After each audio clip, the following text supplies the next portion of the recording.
seeing you do like the stretches in your overalls because you would like this. I hope. Off to work we go. Okay. Oh, wait. Hello. Hi, everyone.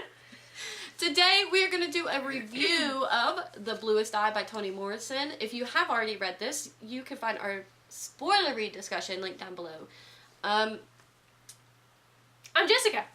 I'm Christeena. And you're watching Game of Tomes. Good job. Thank you. I almost forgot.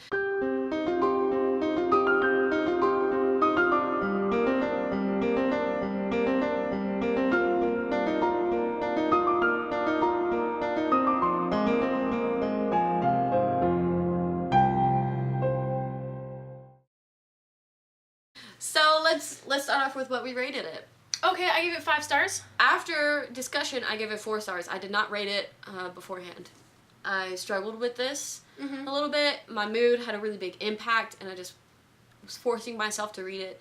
And especially with this, bad decision. But we made a commitment to review and discuss it, and I really wanted to. So I feel better after talking about it. Watching a documentary of Toni Morrison and some other reviews and stuff, so... Yeah, definitely check out that 2015 BBC documentary. We'll link it down below. Yeah. I thought it was super fascinating. And in the first part, she talks about the Bluest Eye and how it came about. Yeah.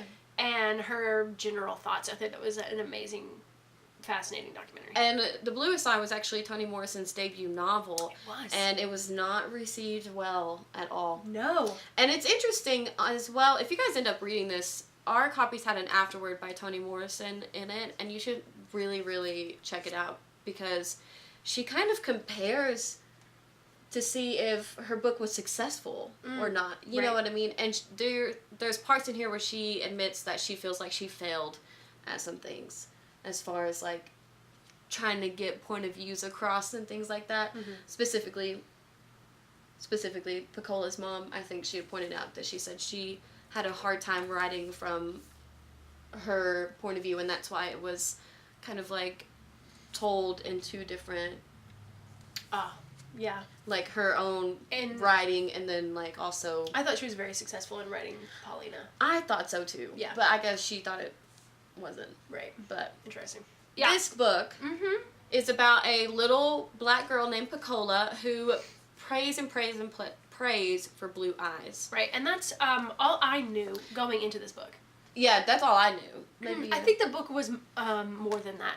I was surprised to find out that it's not narrated by Pecola. No. Who prays for her eyes to be blue. But I think that was very intentional. It is. She talks about it being intentional in the almost in the foreword, but in the afterword, in our edition anyway. I think it's a foreword in some people's edition. Yeah, I wouldn't read that first. Right. Read it afterward. Oh yeah, Climb the Stacks said that in her review. That's right. For this to be about Pecola, it was not about Pecola. Right. If that makes sense, like it was, but it wasn't. It was about also the people around her and their experience. So it's told from like multiple perspectives throughout the whole book. Right. This book, I feel like, has a built-in trigger warning. Oh yeah. In the beginning, it says that Pecola is going to be raped and impregnated by her own father, and that the baby will die. Those are some that's heavy subject matter. And it says it in the first chapter, so like the first paragraph. It's not a spoiler. No. But it is important to know going in. Yes, I agree. Yeah, absolutely. I did not know anything about that when I first picked up the book until it was said in the very beginning. Yeah. I've never seen a book really do that before, except for maybe we talked about The Book Thief. The Book Thief, which says it's narrated by death, and so you kind of find out people who will die or not die. Here's all the people that are gonna die. Yeah. Before they die, and now I did let's not like go back that. in time. I did not like that. I did. But I did like it in this book. I did like knowing beforehand that these horrible things. I feel like it does kind of prepare you. Yes, because had I gone into this book and gone to the end and then been like, oh, it would have been harder to read, I think. Yeah. And the rape scene itself is very dreamlike. Yeah. It's almost as if you don't know it's happening until it's over kind of thing. Yeah. And I have to say, I appreciated that myself. Also, I think Pecola herself distance herself Yeah. from that entire situation. Yeah. And that's made apparent at the end, I think. Yeah. But it's written like that purposefully because when it happened to Pecola, basically she passed out too. Yeah, she did. And so I imagine it would be hard to recall that event. Yeah. And also she blocked it out. Yeah. So I feel like that's the reason for why it was written that way. Yeah. Yeah. I will say I struggled sometimes with the writing style because I didn't know that it was going to be from multiple point of views. Yeah. And so when it switched, it took me a little while to understand that it was someone else. Mm. But I think she has a beautiful way of writing things. You said in our discussion that every sentence there's something to dissect. Yeah. And, you know, this is like a very thought-provoking book. Right. And this is a book written for and about Black people. Mm-hmm. I think you need to know a little bit about the context of the writing of the book from Toni Morrison's perspective.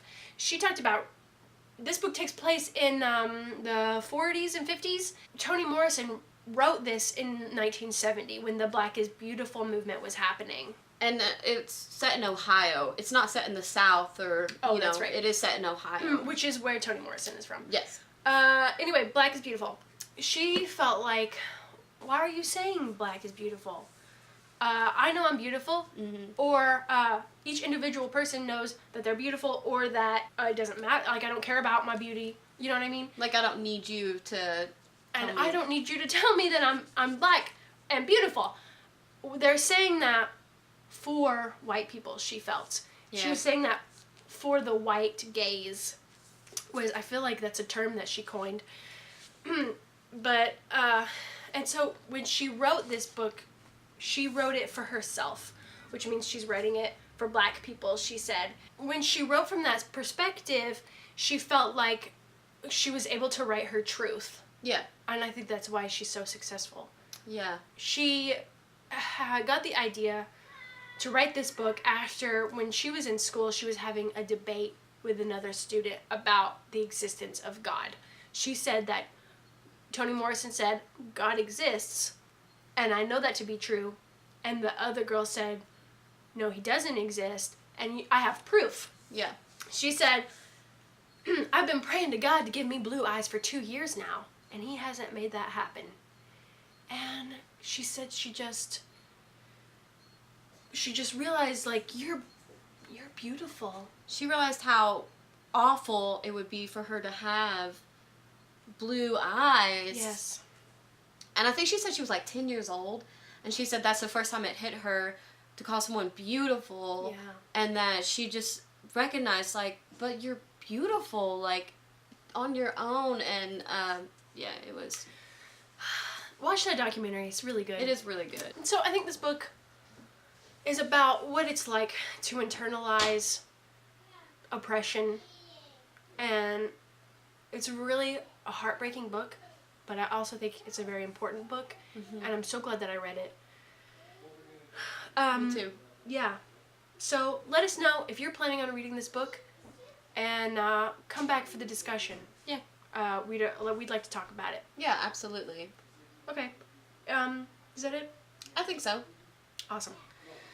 When you play the game of tomes, You read or you die. come be our friends. Social media links in the description below. And we hope you're reading a great book. Bye.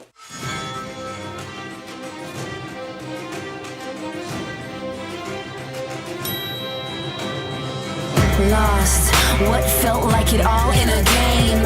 Every man I've measured out to hurt me before I could ever feel safe.